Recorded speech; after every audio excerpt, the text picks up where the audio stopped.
Language matters. Words matter. The words we use to describe things matter, particularly in the way that we want to approach life and do things. And so at MCC, we pray for one. God, please give me one person to share your love with. And when we pray for one, we believe that it will lead to exponential growth. Not so much just incremental. Incremental's fine. 1 plus 1 plus 1 plus 1. But praying for one allows for exponential growth.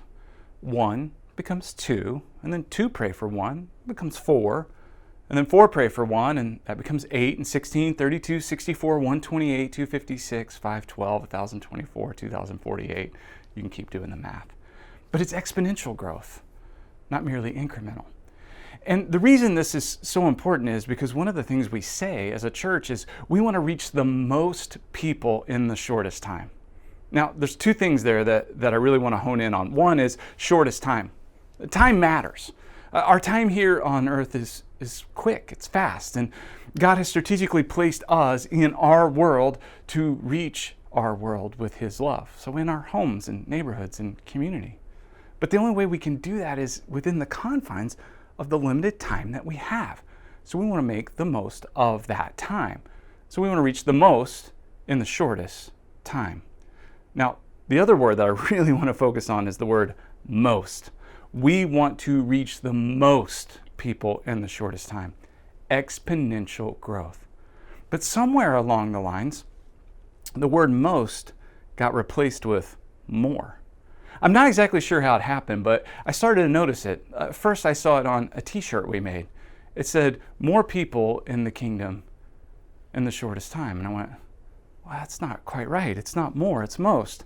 And then I saw it on one of our websites. More people in the kingdom in the shortest time. I was like, that's not right, it's most. And then I started hearing some of our staff say it. More people in the kingdom in the shortest time. And I'm like, hold on. We've lost our way here. Not that more is bad, it's just that most is better. And when we think about that, it's like more, well, we've already done more. Yeah, somebody got baptized, that's more. So, okay, so now what do we do? Somebody made a decision, to surrender their life to Jesus and to ask Him to be Lord. Okay, that's more. But we're not looking for more, we want most. And what that tells us is, okay, we're not done. We're not going to stop praying for one. It's like, I prayed for one person to share God's love with. He gives me one person. Now what do? I want to pray for another one. And I want that one to pray for another one. Because we want the most. And most matters. You see, God so loves the world that He gave His one and only Son for the world. Not just for some, not just for more, but for the most. And so our mission as ambassadors for Jesus and His kingdom is to say, hey, we want to throw open the gates of heaven and say, you're welcome. And invite the most people to come and to share in this beautiful relational connectivity with the King of Kings and the Lord of Lords, to be a part of His kingdom forever. And so if you've maybe slowed down or given up or thought you don't matter, I want you to know something. You absolutely matter.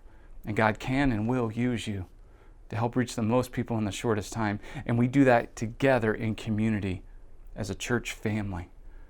And so would you join me in praying for one person to share his love with? God, please give me one person to share your love with.